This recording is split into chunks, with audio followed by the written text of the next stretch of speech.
This is the Team Objection podcast for August 12th, 2021, episode 494. We're coming at you on a Wednesday night because it's how things worked out this week, and we have two reviews for you. If you're on YouTube, you can already see what they are. But it's a review palooza. Yeah. Review palooza? No. Oh. No, well, he it's said not that. review. He said review palooza. I said review a palooza. No. Like No, Lollapalooza. it's a review. God A review damn palooza. it, Dave. Now look what you've done to me. All right, we'll start the show over. Beautiful. This is the Team Objection podcast. Review palooza. Review a palooza. No review of what? That doesn't even make sense unless you're reviewing a movie called Palooza. No, I said review a palooza. No, You like that's even Lollapalooza. worse. That's even somehow worse.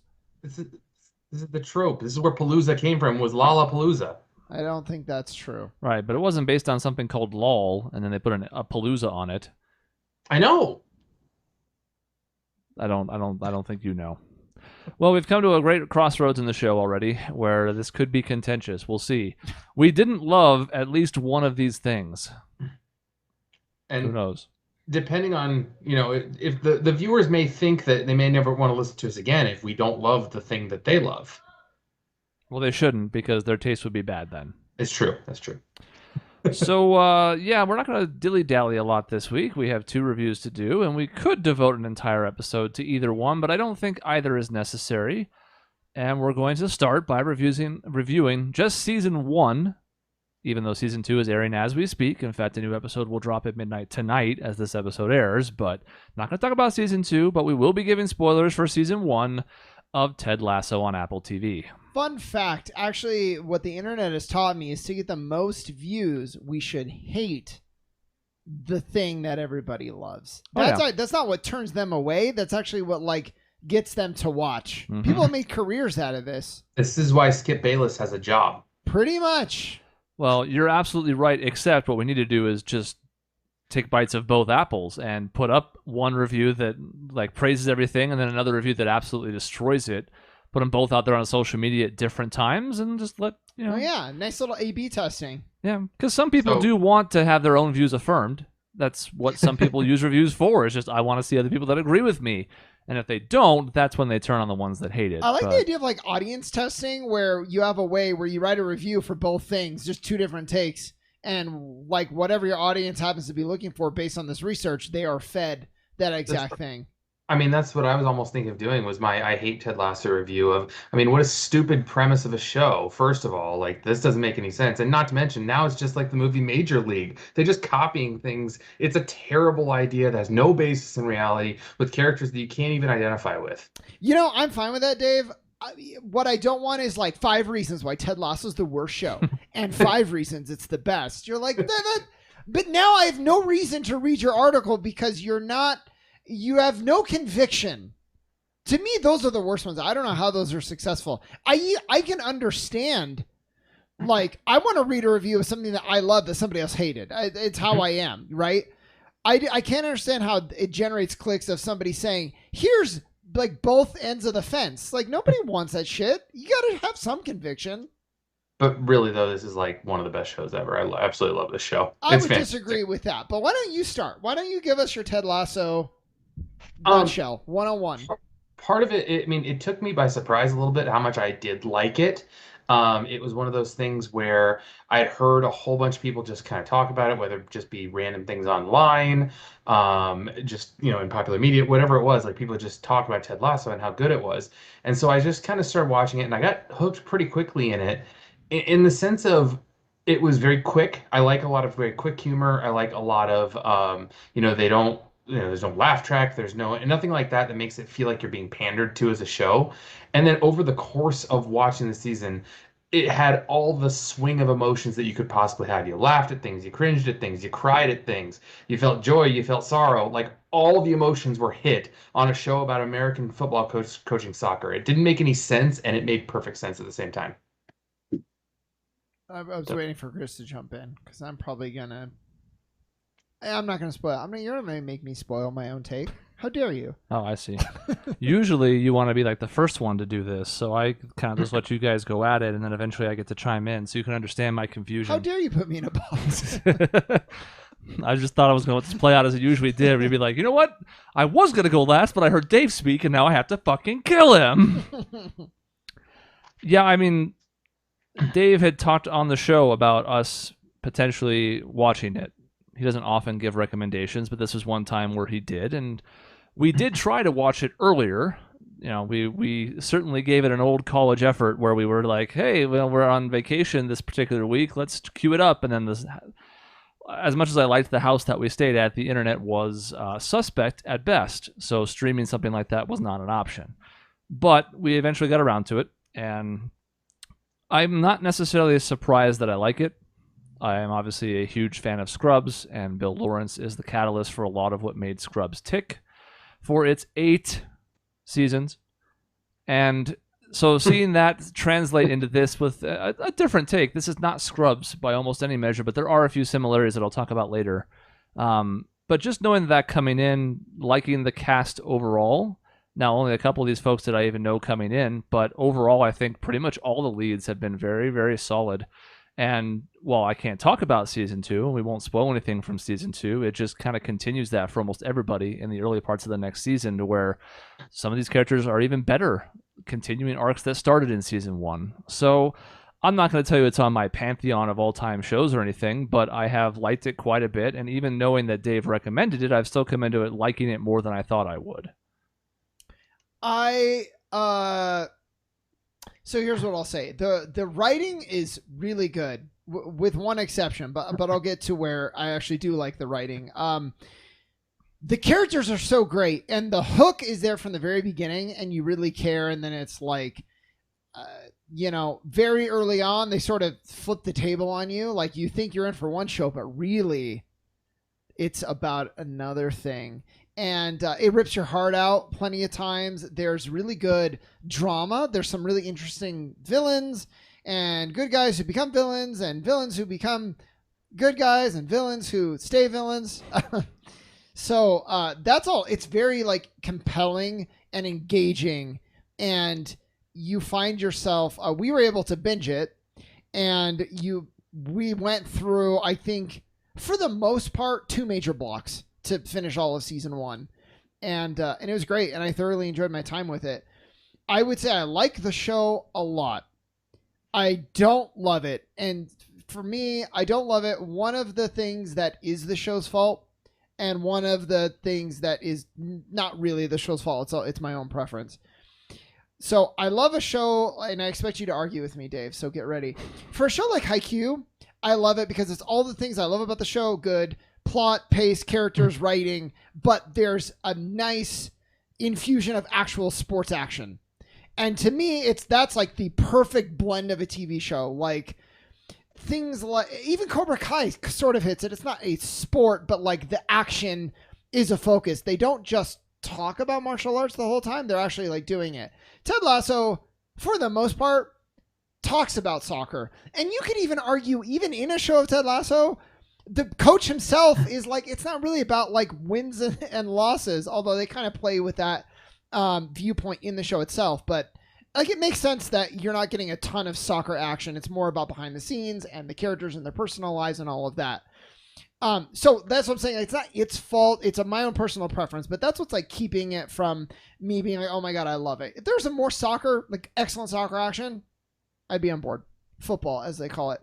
The other thing that with the exception of one character, I just don't think it's that funny, which sounds like a worse critique than I mean it to be.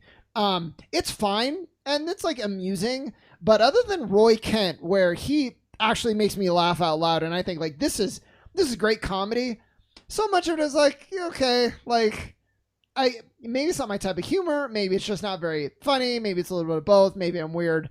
But like Ted Lasso, I think you're supposed to think is really like hilarious, and I just don't think is like, I'm an American and I have weird little things to say. It just is like, okay, that's fine, but everything else is really solid. And I had the same issue with Scrubs. I don't find Scrubs all that funny, but a lot of the plot arcs in Scrubs were just like really well done and like emotional, and so that's why I like Scrubs. But I didn't think it was that humorous. So I actually agree with both of your kind of complaints, No if fight. anything else. Easy. All All right. right. Thanks for watching. You expected me to argue because you're right. One of the biggest weaknesses in that show is two things for me. One, absolutely no soccer action. They literally had a scene in the first episode where it's like, all right, well, here's the beginning of the game, and there's the end of the game. Like, in literally a moment's notice is like, and a rough game for Richmond is like, what, really? They didn't even show anything? So like the soccer action is not realistic. It's not the focus of the show, and I am okay with that because I understand it. It kind of plays into the fact that Ted has somehow coached an entire season of Premier League football and still doesn't know the offsides rule. And it's kind of like, well, this is your job. You should probably have learned that on the plane ride over, as opposed to your seventh, eighth game of the season, whatever it is. So yeah, those are some very legitimate critiques of it. And also your thing about Ted not being that funny. I agree with you in the sense that he's not that funny, and I don't think he's supposed to be. But the best part about his character is they've done this super optimistic character before who's always happy, always has this upbeat attitude. They've done that in other media before. But every single time he's a complete buffoon who can be taken advantage of by people. Ted is not that person. And I think that is what endears me to him so much is he is still cognizant of the world around him. He's not in this stupid bubble where he thinks everyone's happy and go lucky. He just tries to have an optimistic outlook and bring that sense to the people around him because he cares about other people. And so that's what endears me to that character so much, I think. I'd actually like to think in the instances where he is, because you're right, he's not just like a buffoon. In the instances where he is kind of stupid, I actually like to think he's like, it's like a shtick. Like he kind of knows what he's saying is stupid, but he's gonna go along with it because it's kind of funny. It's actually probably the times I think he's potentially the most funny. But I might be reading into something that's not there. But man, the character, like, the writing is so good, and there's a lot of different things that you can do, but that you can say about why it is. But the one example that I think is so early on, they turn this character on his head because you think you know him. He's the super optimistic, like saccharine almost character. And then episode 1, you're like, oh, there's some drama going on. There's a lot more to him than meets the eye, both in his sweetness is maybe causing problems in his life, but also he's not just naturally this way. It clearly, he has to work for it, right? And I think that was the best. All the characters have so much depth and layers and complexity. And I think that's probably the best part of the whole show. Yeah, I think for me, it's kind of a amalgamation of both your points. I think it's easy for Ted to be dumb or naive, and we've seen plenty of takes on that character, as Dave mentioned. But in addition to not being that and having those layers, he also has believable flaws. And I actually think a couple of the best scenes in season 1 are him sort of dealing with his own demons, or like the one-sided conversation he has with his wife in episode 1 is extremely well done. The pacing of it, just, you can fill in what she's saying without hearing it. And there are other shows that have done this. This isn't like it's a pioneer moment, but it's really expertly done because, like you said, it flips everything on its head. But I would argue the other one is him having a full-on meltdown at a Frozen song. Yeah. It was full-on panic attack. Yeah. We don't have a lot of depictions of mental health in ways that aren't done for a laugh. And nothing about that scene is played up for laughs. Maybe the very beginning before we realize what he's going through. But as soon as it shifts to his POV and we're seeing, shaky cam, freakouts, stumbling out of the building, you realize, okay, like, as much as this guy tries to put on this, it's not even a front. Like, it's honestly him, but there's a lot more going on behind the scenes, and that's great because relentlessly optimistic characters almost always end up being grating unless they have something else that grounds them. And in this case, they do it really well, walking that fine line. That episode in general was what made me cross the line from, hey, I like the show, to holy shit, this is an incredible show. That entire episode, just the pacing of him trying to deal with the fact that he's let his wife go, having trouble signing the divorce paper because then it's finalized. Obviously, it's real in that instance. So he doesn't do it. He bites off his assistant coach's head because he's in a bad mental place when he never did that before. And then having this celebratory, we won a match we hadn't won in years. Then going and hearing "Let It Go," this minute little thing that no one else would be triggered by, that triggers him into this spiral, is so believable in so many ways. Someone who is dealing with such a difficult mental thing. And then the music in that too. They played an Adele song where, as he signs the document, looks in the mirror, and the song literally says, "I am still me, you are still you," and it's like, holy shit, that's deep and really, really well done. That entire episode was what turned the corner for me on how much I love the show. That's another Scrubs hallmark. I think Scrubs is one of the best television shows in history at its use of music, which is a small part of what makes a show great. It doesn't like, oh, that's going to carry everything, but I think they were excellent at really hammering home certain scenes by using the right song at the right moment. Yeah. How many people do you think's favorite character is Roy Kent? A lot. It's probably like the most, right? Few. I hate being part of like the majority, but I have to say he's the best fucking thing in the show. Like, I love him so much. And it doesn't hurt that he's also the funniest part of the show.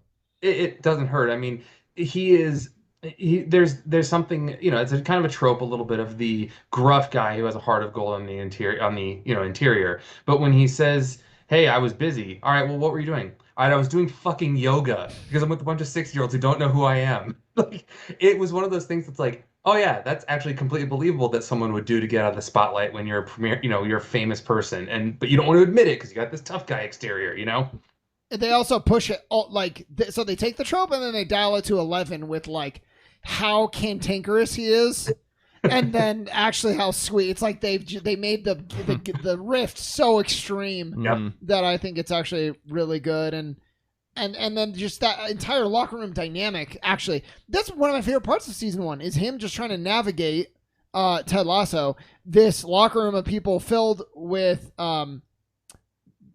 like dissent. Everybody hates him, and that's how he slowly starts to turn them with little things like shower pressure. I thought was really great too. Yep. I might say my favorite characters might be Coach Beard. There's something that endears me to someone who doesn't have to say a lot of words to get his point across. I mean, he just does a point sometimes, or he just points and like, yep, that's what I want, or just a nod, and there's something about someone who doesn't have to speak much to get his point across that it's a great character, and I love it. Yeah, that was the only pushback I was going to give Shaun on his funny point. Was I think Roy Kent is the funniest, but I would have Coach Beard in the funny category. Yeah. And he doesn't have a lot of opportunities to shine, but he gets the perfect opportunity to very succinctly sort of put Ted in his place because they have, this dynamic that goes back however long. We don't have a whole lot of insight into their previous coaching days, but clearly it's being brought up as it's been 15 years, 20 years, like they go back a ways, and so he gets to be dismissive in little short bursts that aren't mean, just the way a friend would rib a friend, and it helps because somebody has to push back because Ted goes off on tangents that really need someone to push back on them at times. To reel him in, and also be his, actual knowledge of soccer, because he seems to be the only one who knows a damn thing about the sport. Yeah. I will agree with the action thing, though, real quick, because I didn't have a chance there, but I actually think what they did in episode 1 would have been really funny if there had been more soccer action coming later. The idea of it's the first match, so you're all excited for what's happening. So turning that expectation on its head and being like, yeah, they lost 4-0. That's not worth showing. It was a disaster. He can't coach. Of course it happened this way. But, I mean, other than the season finale, which shows a couple of the critical moments, I don't even need there to be a ton of action, but I need there to be more than this. And, are certain limitations, I'm sure, but that is kind of a bummer for me as well. If I come back to negatives, that's one where I'm like, man, I'm a big advocate of showing and not telling, and in this case, it's all telling, and I don't need it to be all showing, but I need more than this. Well, and because, I love to see good action, right? No matter what it is, whether it's sport or fighting, but it serves a purpose because it's hard for me to get super invested, like in the whole relegation thing. I'm somewhat interested in that, but not as much as if I could actually see some of the stuff that's happening on the field. And if I'm not, again, they're telling me this is a thing, but I'm not seeing it and I'm not feeling it. And I think that is a limitation. what did you think of the bold decision to have them be relegated? Because the entire time you're thinking, oh man, they have to win this match because there's no way the other team's going to score 6 goals out, to get them into a position where they could tie. And then they do, and then they tie in extra time. You're like, all right, man, it's over. They're going to do it. They're going to keep in the Premier League. Everything's great. And oh shit. Yeah. Because it established that it was a show, like, how do I say this? I saw it coming, but only because the show was so good about doing that kind of stuff and not just being the show you think it's going to be. So I had no problems at all with the fact that I was like, yeah, I knew that was going to happen, but I was glad for it. And I thought it was bold and I appreciated it. I would have cared more if I could actually see a little bit more of the sport. But with that being said, I thought it was a good choice, and it kind of makes immediately a hook for the following season. So real quick before we give out scores and summarize, is there a particular scene or episode that stands out for each of you? I mentioned the episode where they're in Liverpool. That was the most emotional one for me. The dart scene for me, as hokey as it is so good. It's so fantastic. Everything about it, the way they phrase this, as he's kind of, playing him a little bit, where he's, oh, I forgot I'm left-handed. Like, this is going to be a hoot, which is just a great line. And even bringing in Walt Whitman's "Be curious, not judgmental." I'd never heard that quote before, and I think it's a fantastic quote and something that is I try to remember by with a lot of things. Like, I try to actually keep that quote in mind when it comes to people I don't know or don't understand why they think the way they do, because I think it's a fantastic way of mindset of life, really. Gosh, yeah, I love the darts thing too. Just so much about what he does in the locker room. I know some real life sports teams like showing Ted Lasso to, like, this is how you build good culture. And I wouldn't say it's my favorite by any means, but I'm remembering talking about that, like the breaking the curse in the locker room. One of the first things he really does is to start getting the locker room behind him. I thought that was great, and a lot of the characters had good moments in that episode too. So I liked the match where Roy ends up getting hurt. Yeah, I mean, there's a lot of stuff I could point to. There's good stuff every episode, and I think that's pretty impressive because they're not very long. But yeah, just seeing them grow, the characters growing so much over the course of the season. It's the thing that kills me about, like, House, for example. You get some development, or you think you do, but then they're kind of status quo in the next episode for the most part. Or they make strides and then undo them. Yeah. Which is almost more frustrating when you take an entire season to build towards something, and they're like, haha, you yanked out from underneath you. Yeah. But the worst thing that show ever did was have House and Cuddy be together and then slowly tear them apart. Yeah, exactly. There was a lot of things that could have maybe gone differently for House, but to me, that was the point where they lost a lot of people. But to have drastically, in my mind, for a TV show, drastically changing characters, but in a believable way that either sticks or doesn't stick, but for, like, good reasons every time. That's what I mean. Like, the writing is and the direction is excellent. My pick is probably a weird one, and one that I think people would go, oh, I like that, but not actually choose as their favorite. And it's from, I want to say, one of the middle episodes where Keely and Roy have kissed for the first time, and now he basically ghosts her, and she doesn't understand why, and she confronts him about it, and they get into a small tiff about it. And within that same episode, maybe 10 minutes later, they have a scene in the empty press conference area where she basically gets to pepper him with questions as a fake reporter, and they already resolve what almost every other TV show would make as an episode-long or entire episode's arc worth of conflict for no fucking reason. As I'm getting older and grumpier and having less free time on my hands, the simple misunderstanding from someone who doesn't catch a full conversation or being in the wrong place at the wrong time shit really starts to grate on me. And when it becomes the crux of conflict for an entire episode or more, I tune out really quickly. So to see the exact opposite of that here, as part of what I think is quickly becoming one of my favorite parts of the show, is the two of them and their dynamic. I was like, okay, this is great, because while I can draw a lot of comparisons to Scrubs, having watched that show so thoroughly, they were guilty of this too, a lot. And it's refreshing to see, not just on this occasion, but on almost all of them. Ted Lasso is not afraid to burn through what could be episode-long plot points and just be like, okay, that's part of this. God, We're good. More than that. Yeah, you're right. Yep. Season long. That's in refreshing. Some cases. And maybe that's because they have a clear vision for this as being a 3-season thing, so they already kind of have an end point, and they know they don't have to pad it out because a television station's ordered season 8 with another 15 episodes of, well, what are they going to do now, right? Like, having that freedom to tell the story the way they want, I think, gives them the luxury of burning through this stuff so quickly, but I find it very refreshing, and it's one of my favorite parts of the show.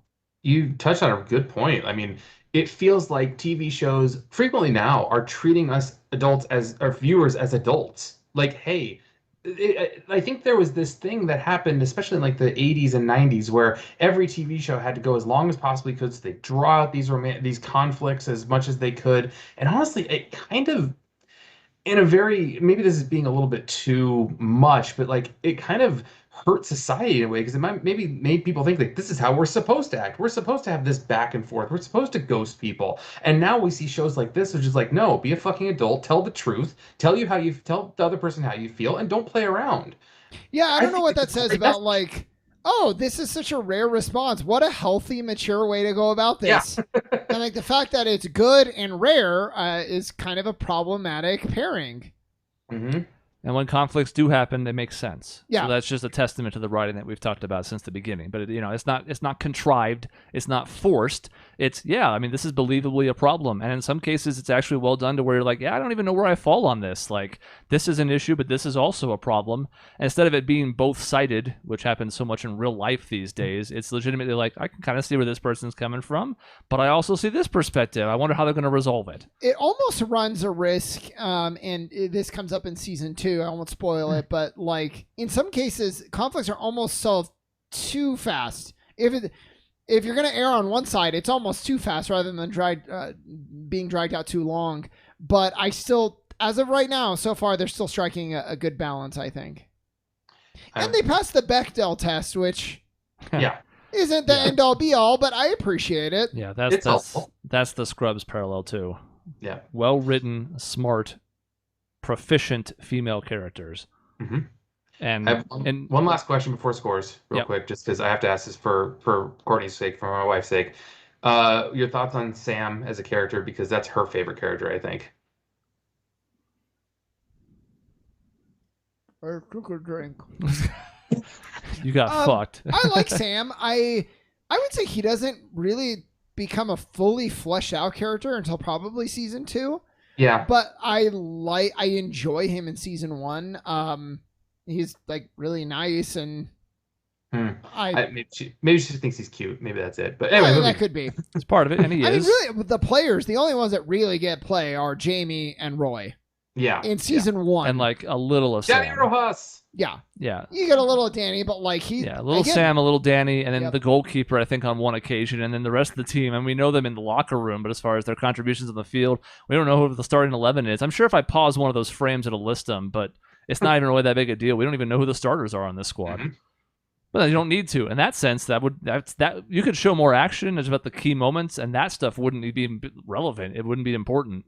Mm-hmm. But yeah, I think it might just be she thinks he's attractive. Yeah, probably. Okay. Now, again, in season 2, not to spoil anything, but he has more of an arc already in what we've seen through these first few episodes. Yep. So if that's part of the reason, then by all means, latch on, because it's some interesting stuff he goes through. All right, let us score it. So we do things out of 10 because that's how things are meant to be done. You can give whatever decimal points you feel are necessary. I'll go first because I think I'll have the lowest. We'll see. I enjoyed it a lot. It's a genuine pleasure to watch it. I have a few shows right now. Hunter x Hunter is another one. I just feel good while I watch it. It doesn't mean I think it's the best show, but I just enjoy my time with it. It's a show that we can all watch together. I also appreciate that. It's funny. It's emotional. Not super funny, but it is funny. So I'm going to go an 8 out of 10, and you could maybe talk me into an 8.5 if you really tried, but that's about where I'm at. Dave, go next because you're going to be the highest. Okay. I will in watching through, I mean, obviously the things Shaun just said, it's funny, it's emotional. I agree with all of that, and you hit the nail on the head, though, Shaun. It makes you feel good watching it. This is one of the few shows, and it's easy to watch too. That's the other thing that really is. It is very easy to sit down and watch. You don't feel like this depth of pressure like you feel with some shows like a Breaking Bad or something like that. You don't like, you can just kind of sit down and watch it and just feel good, and it's fine. And so I've actually watched the first season probably 3 times because I just kind of have it on in the background sometimes. It's that easy of a show to digest. Um, but even so, when you sit and watch it and watch the depth of some of the scenes, you have both ends of that almost, where it can be really in depth and be easy to watch. Yeah. So I would probably score this, with everything I've already said about it, probably a 9, maybe 9.5. Probably closer to 9. And because of some of the things, I mean, it would be a lot better if you had some more of like the soccer action to make that a little bit more consequential. Obviously, they took a completely unbelievable premise, such as a football coach coming over and coaching soccer, even though they tried to pad that with, I'm trying to ruin this team. So it would be better if they kind of gave a little bit more respect to soccer, respect to the showing it, respect to the fact that this guy's not necessarily succeeding at this sport, but maybe he would actually know something about it if he's actually, the head coach of a Premier League team. There's a few little things that I kind of go at. So probably 9, 9.5. One of the shows I keep going back to in my head is Sports Night, which isn't similar to this in almost any way, but in my head, I'm like, what if Sports Night never actually showed you the Sports Center-esque show that it had created to lampoon those type of programs? And it did a really effective job of it. But like, what if this was just the anchors in the office, which there's plenty of, the majority of, but then ultimately they end up going on the air and they have some important plot points that funnel through that. Lacking the actual soccer action is worth a full point deduction for me, and that sucks because it isn't needed. It clearly does well without almost any of it, but I just feel like this could be almost a masterpiece if they could do that and do it well. It would also suck if they tried to do more of it and it was bad. It would almost detract if that happened, right? I think Dave touched on the key point to me, which is it's easy viewing, but not viewing without stakes or investment, which is a really hard line to walk because I can watch episodes of Whose Line Is It Anyway, and it makes for really easy viewing. Let's sit back and laugh and whatever. Like, I don't care, right? Or I can invest in something, but it's hard to get through. And that's tough sometimes, too. I don't want that always. Sometimes I don't mind a gripping drama, and other times I don't want that either. So I can get both out of this show, which is really good.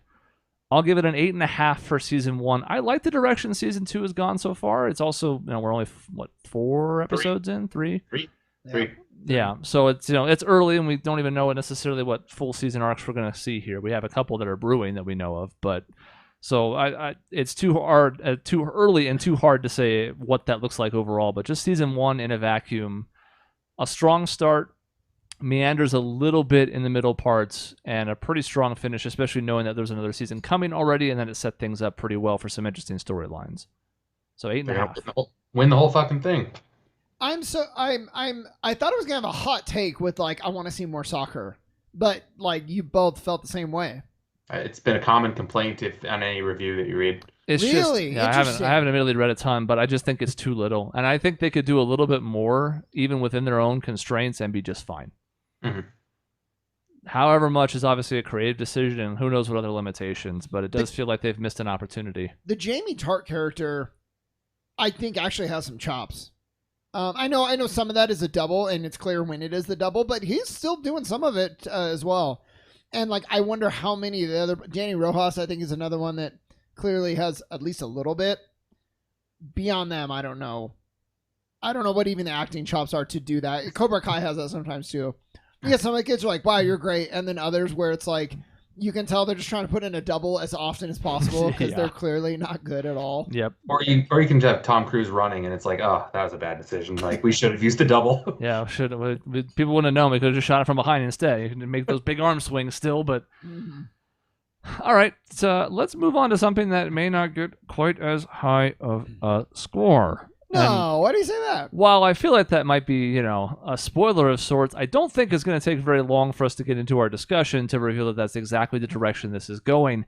If you're new to the show, first of all, welcome. It's been 494 episodes, but we're glad you're here.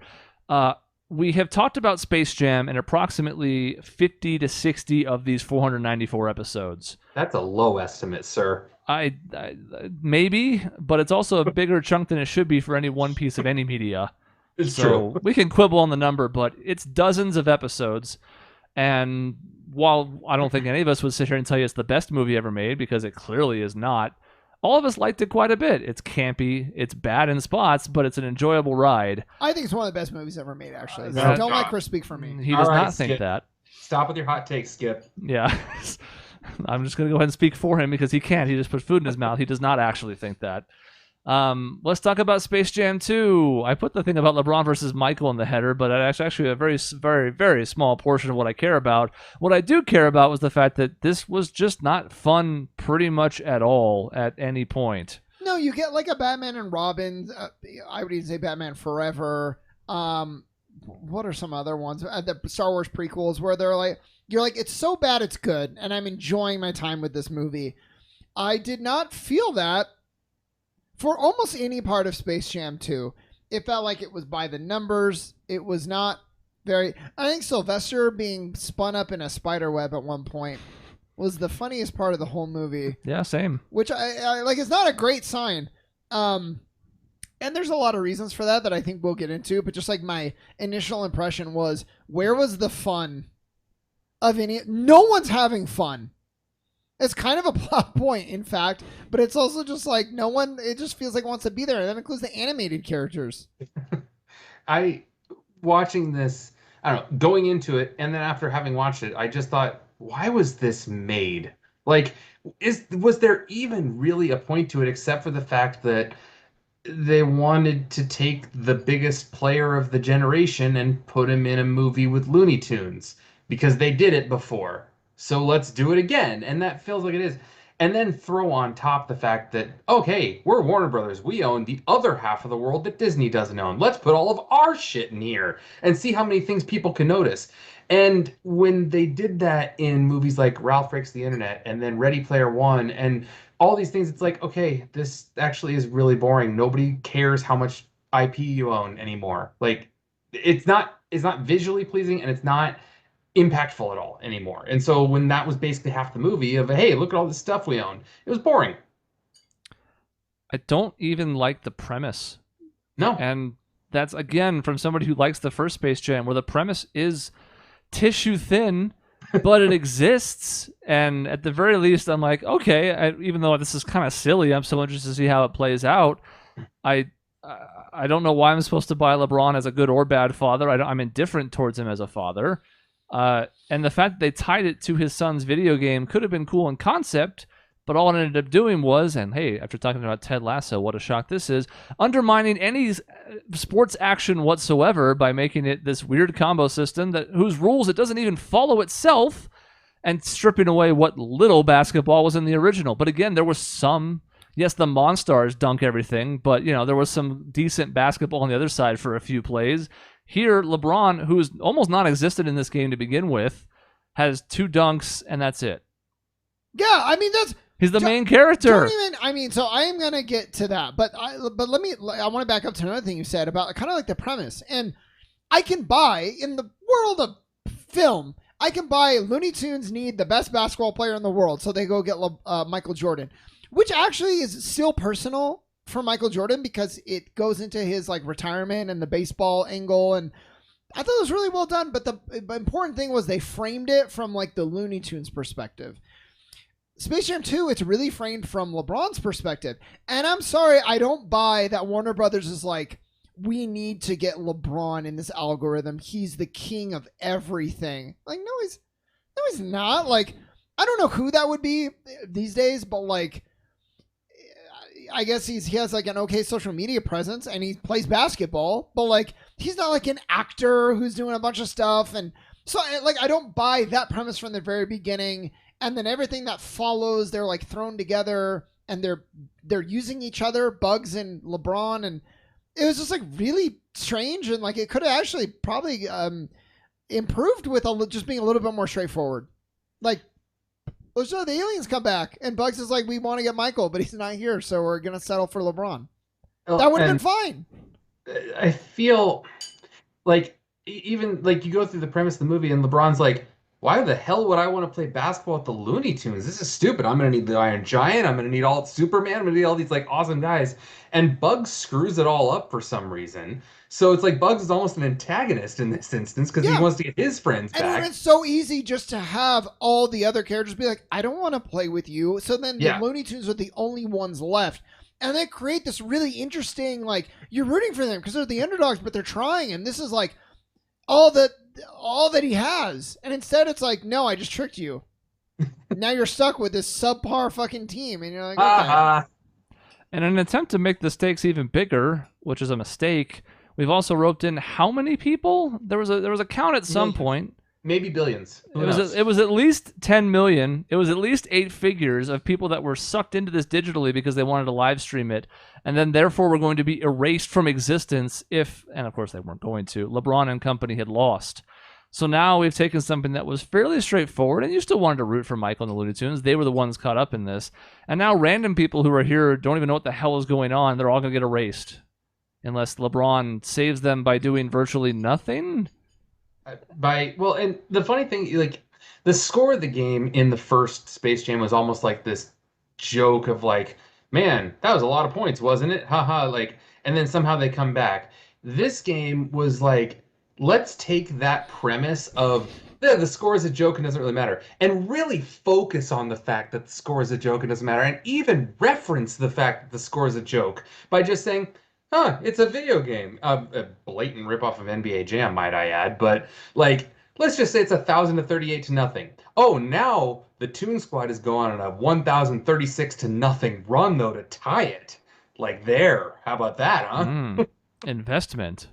You don't even suit up Michael B. Jordan, which would have helped a little bit. Like, he comes out for that. You would have had the parallels between Bill Murray, at least. Yeah, exactly kind of what I was thinking. I am proud of calling that scene in advance, by the way. Yeah. I don't remember who I was with, but that was definitely 2 or 3 weeks before the movie came out. I was like, they're going to bring in Michael B. Jordan, aren't they? Because we talked about would they ever dare to have Jordan do a cameo, and would he ever do it? And we had that discussion. This was the easy way around it. And you know what? It could have been funny if they'd actually used him for anything. I did we couldn't find Michael A. Jordan, so we got Michael B. Jordan. Mm-hmm. Yeah, and Granny being like drunk is also fine, other than the fact that it's a kid's character. But we're not going to worry about that. Like, there's a couple moments in that halftime that are fine, but Betty White ruined that for everybody, by the way. It's like, oh, now every old granny has to be Betty White, basically.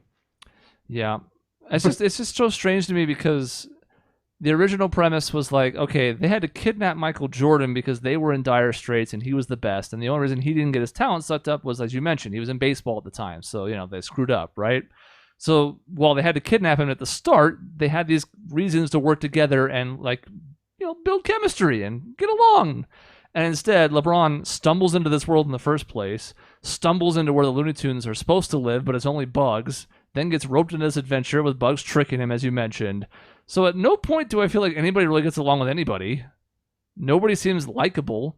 In fact, I would argue that the only character or person who doesn't look like shit in this movie is Lola.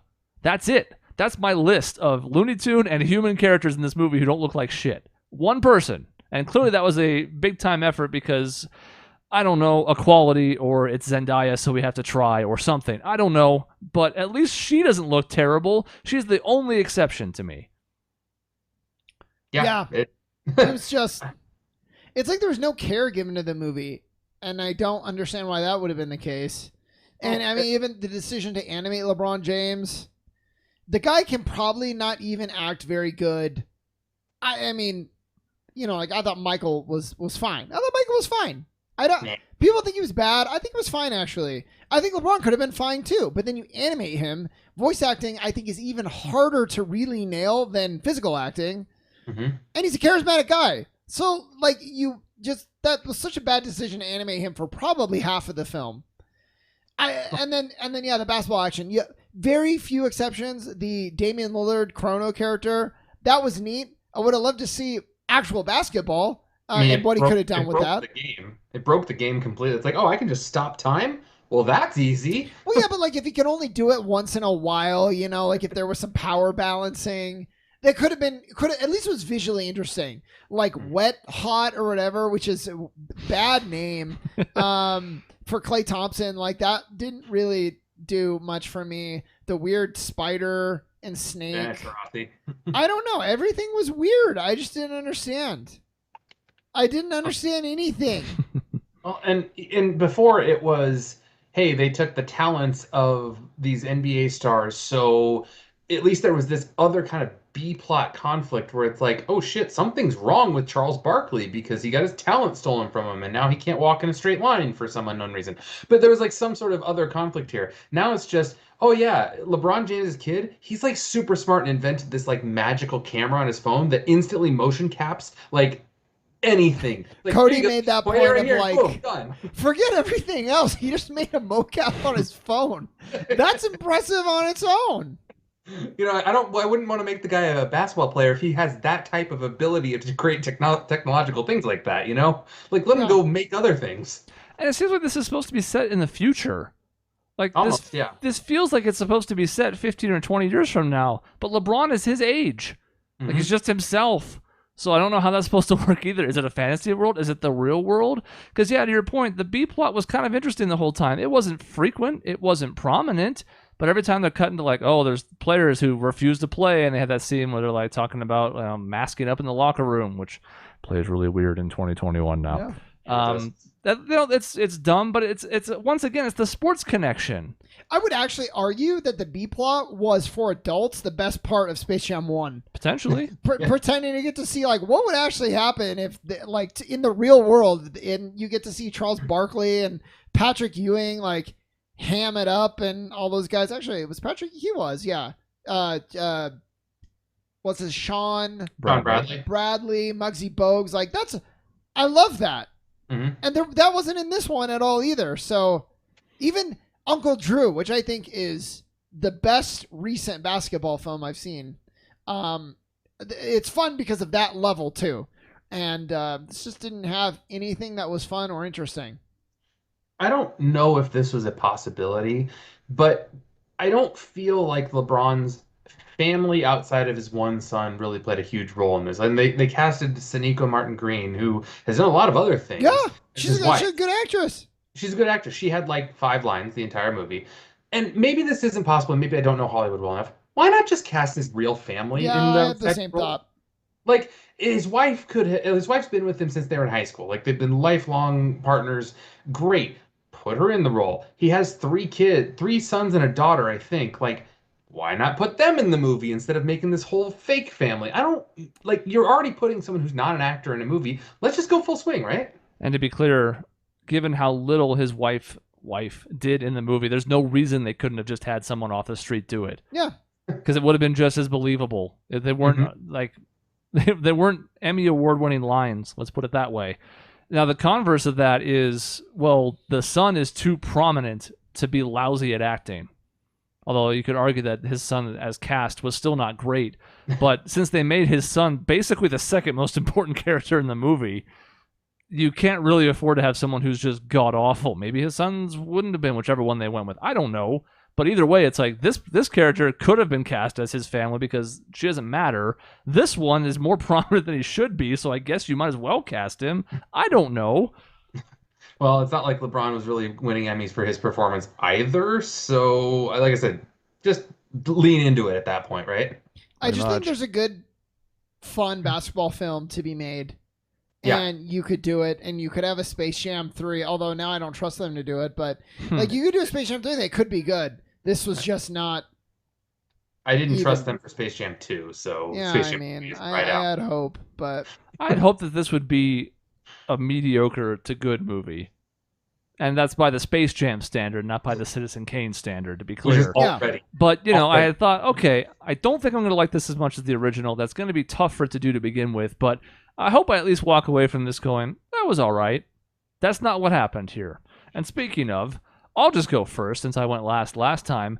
I'm going to give Space Jam 2 a 2 out of 10 because there were a couple of moments that were funny, and I at least appreciated the attempt at a movie. It would almost be better if it hadn't been made at all, sure.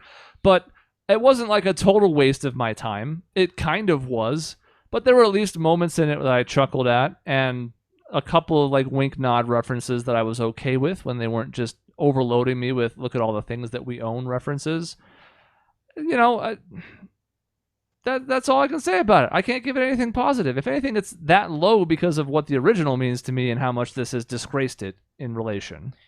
I'm going to go a 4 out of 10, which is about the lowest that you can go, like, while still almost like being a film. Like for me, the like 1 through like 3 is okay. The film actually like looked bad. Like the cinematography like wasn't put together, or I don't know. The music was like completely. It was not synced movie. with it. Yeah, like this was still a film. It still was.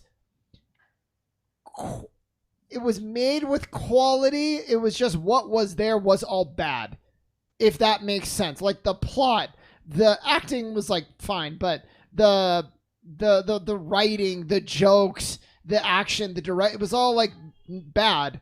But like it was a film, so it gets a 4. That is the highest endorsement Shaun can give. Well, it was a movie. It's it a was film. a movie, yeah. Hyphen Shaun Elters.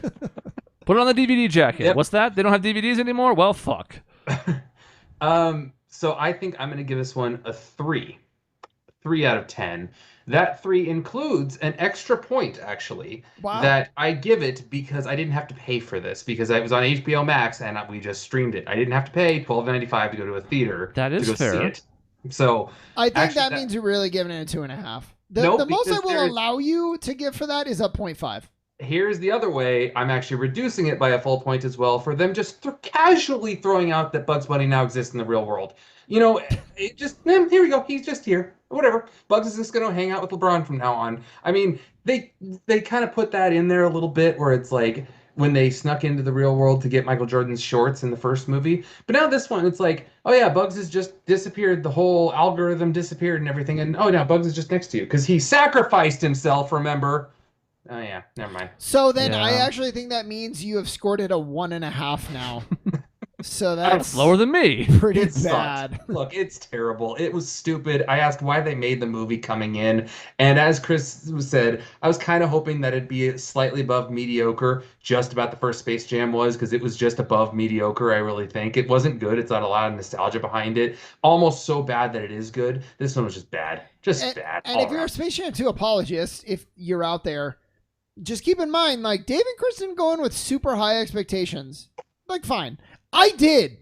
And I still thought it sucked. Just about as bad as they did. We all thought it was terrible. So, I know you're hoping that maybe we just saw something that you didn't see, but I think you just have to come to terms with the fact that this movie was trash. I'm curious what the highest like critical rating was. Like if someone gave this more than like a 40%. Research. Do Rotten Tomatoes. While you do, I'll say, I've 27. never walked out of a movie. I don't go to a ton of movies to begin with, all right? So I'm not saying that's like the impossible standard, but you know, I've seen, I don't know, 40 to 50 movies in theaters in my life, and I've never walked out of one. I'm not going to sit here and tell you I would have walked out of this if we had seen it in theaters, because I'm a bitch, and I would have been like, it's Space Jam, maybe it'll get better, even as like the credits were rolling. I'm like, yeah, maybe still, you know, like I don't know. But I would have thought about it, and that's pretty close to a line I don't ever cross to begin with, because it's like, oh my God, like there's just nothing redeeming here. It's not even good bad. It's just bad. Well, I think for that reason that you wouldn't have walked out, because you would have been like, well, you know, it's okay. They're going to redeem it at the end. The basketball is going to be great. And then, like, you will have stayed and been like, oh, the game's over. And maybe then you walk out like, wow. But then there's only 5 minutes, so you might as well say it to the end. Well, in my head, I had that same scenario where I'm going to wait it out. The basketball's going to be good. And then we cut back to me after the movie's over, and I'm a skeleton. Yeah. And yeah. I've been there for years, and I'm decayed because it just never happened. Yeah. That's how it went in my head. It's bad. It's bad movie. Quick research on Rotten Tomatoes. 23. The critics' ratings have 27%. Oh, I was right the first time. I said 27. You said 27. It would have been funny if it was 23, though, for, you know. Yeah. There was one review. And now I'm trying. Oh, shoot! I'm trying to find it. I found one that was funny, but I missed it. But there was one that rated as 6 out of 10. That's the highest that I've seen here. Is 6 out of 10, which They got paid off. He's a YouTube reviewer. I mean, he's got a lot of followers, but still. Can I just say, by the way, that we did all this and we didn't even say Don Cheadle's name? Oh yeah. is the primary antagonist. I mean, the thing was, he was like this algorithm that was created. Once again, Chris, I guess this was in the future because this is the most advanced AI we've ever seen in humanity's history. Yeah. And it's one of those where the things are stacked too much. You have to understand your constraints. He has complete control over everything that's happening. There's just no reason that he should lose in this scenario. It's dumb. Yeah. It's insulting. And they didn't even try to create a compelling enough reason to make it close. It wasn't like, oh, well, he controls everything, but we did this, and that gave us the advantage. It was just, we beat him at his own game. And you're like, how? Yeah. How? You know, Yu-Gi-Oh did a really good example of this. Yugi's fighting a guy who's cheating, but you have Kaiba in the satellite dish who's like figuring out how to get him to stop cheating, and Yugi just has to survive. And that was, I thought, done really well. And that wasn't in this movie. Yeah, maybe get somebody in the mainframe and have find a way to rewire it. Have a more real world component. Get some fun cameos in, like, you know, other basketball stars or something. Or even have his son. This would start be changing the plot, but like, let's do it because the plot sucked. Have his son playing that role. Like, doesn't have to be the villain, which was so weird, and also why I wasn't very like interested. It's like, okay, his son is the bad guy now, kind of. It would have been very easy to have Algae Rhythm somehow get in contact with his son and still have that same idea play out, and then have his son be the one that's scaling everything in his favor because he's mad at his dad, and then they have the heartwarming moment and he can then reverse it and make his dad have better powers and stuff. It would have been dumb still, but at least it would have made some sense. Like, I just wrote a better movie in 15 fucking seconds. Yep. Here's the best two reviews that I found on this that just cracked me up. Space Jam: A New Legacy is a deplorable act of IP coercion and grave robbery that is as boring as it is vindictive. Grave robbery. I don't know. So a lot of the reviews I was reading going into this were like, it's so cynical and it's like so all the IPs, and I'm like, I'm not opposed to IPs just like on the premise of it. I think you can do it well, or at least well enough. Could have been clever. It wasn't in this case, but there were a lot of reviews that were like, the fact that it was using the IPs itself was damning. I didn't agree with that, but they were not used to a good effect. So it was the fact that he literally flew to different planets and like, I'm in Harry Potter world now. Now I'm in the Matrix. Now I'm in Superman. Check out Batman. Like, are we this dumb? Like, as viewers, really? Evidently, because somewhere that was tested, and you know they ran it by a group and got their thoughts on it and feedback, and it went green. They pushed it out into the market, and this is what happened. And by the way, if I was ever going to be swayed on the GOAT argument, it's over. It's over. It should have nothing to do with it, but I don't give a fuck. It's over. I don't care if LeBron wins 3 more titles. He's dead to me. The other review I found was, I cannot recommend Space Jam: A New Legacy in good conscience. Perfect. Just perfect. I mean, succinct but boring, but that's fine. We'll let Dave have the last word and just let Dave. Well, it was Chris, boring. I was going to say, like, a new legacy indeed. To you, this cemented his legacy as less than. And I was closing the gap. Even though LeBron has not won enough titles to catch Michael, I was like, God, when you consider his all-around acumen, maybe. The gulf has never been wider. Well, I mean, I don't know. He walked off the court in an elimination game in the first round against the Suns. That actually hurt his legacy for me more. But there you go, Dave. That too. Whew. One last thing, we'll wrap up. LeBron had the template. Space Jam 1 already exists, okay? He knew the standard to which he was going to be held walking into this project. And somehow, because this is the perfect encapsulation of LeBron, he perfectly manicured everything and tweaked it to suit his image because he's very controlling about all that stuff. It's his like core component online is just trying to morph people's expectations of him, and he fucked it all up anyways. So can I just say, Space Jam 1 was written by people who I think kind of know about Michael and sports and what was going on. In Space Jam 2, I didn't get that sense at all. Like, a lot of the jokes in Space Jam 1 about like his like the pitching and the guy who's like, you know, trying to give him the catcher, a lot of the stuff is really funny because it's somewhat insightful, and you get like a bunch of like Miami jokes in Space Jam 2. Oh, you team up with another super team, huh? Like, yeah. It's like the most obvious jokes in the world about LeBron. Like if you Google LeBron James, if you're on his Wikipedia page, that's where they wrote his jokes from. There was like no insight. There was no extra humor. It's bad. It feels like LeBron knew that in order to make him more likable, he had to be able to poke fun at himself, but he had to do it in a way that still made him look good. Mm-hmm. And people see through that so quickly when you try to manufacture your image. People know that you're trying to manufacture it, and therefore everyone hates you when you're trying to make it so that everyone likes you. And I thought for a while he would just lean into this, look, I'm who I am, and I'm just going to roll with that. And actually, he'd be more likable if he just did that and accepted the fact that people aren't going to like him. But no, There wasn't one receding hairline joke. Come on. Yeah, that's if you went to the Wikipedia page, that's got to be high up on the list. That Jim Rome talked shit about Michael Jordan for an entire minute in Space Jam while his kids are in the room. Yeah. That's true. So one of two things happened. Either LeBron was surrounded by too many people afraid to tell him no on anything or to challenge him on anything, or he wasn't willing to do it when people did challenge him. Either way, the core people who were around this project did not have the tools necessary to make it a good movie. So, Ted Lasso Season 1, 8.5 out of 10. Recommend you go see it. Depending on what Dave's final score ended up being, Space Jam 2 is somewhere between a 3 and a 2. Probably not worth your time. Wouldn't recommend it. Maybe kill yourself instead of watching it. Not even for like there's no value from this. You know what I mean? Like sometimes bad movie, it's like, it's worth seeing because whatever. No, you're better off never have even tried. You might already have HBO Max at home because like you'll watch Last Week Tonight or Game of Thrones or something. Don't even pull it up. You already have it. You don't have to pay anything extra for it. In fact, it's negative value. If you could pay to erase this from your brain, that's probably a better idea. Probably worth it. Yeah. Yeah, it's like YouTube popping up on your phone mandatorily. Like, just, no, get it out of here. Yeah. Oh, I don't want it. Remove, please. All right, that is the end of the episode.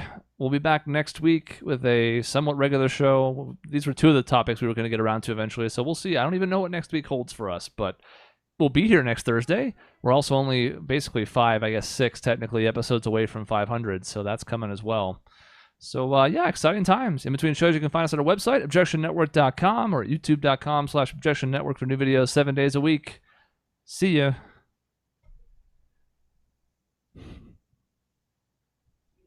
Why? Oh.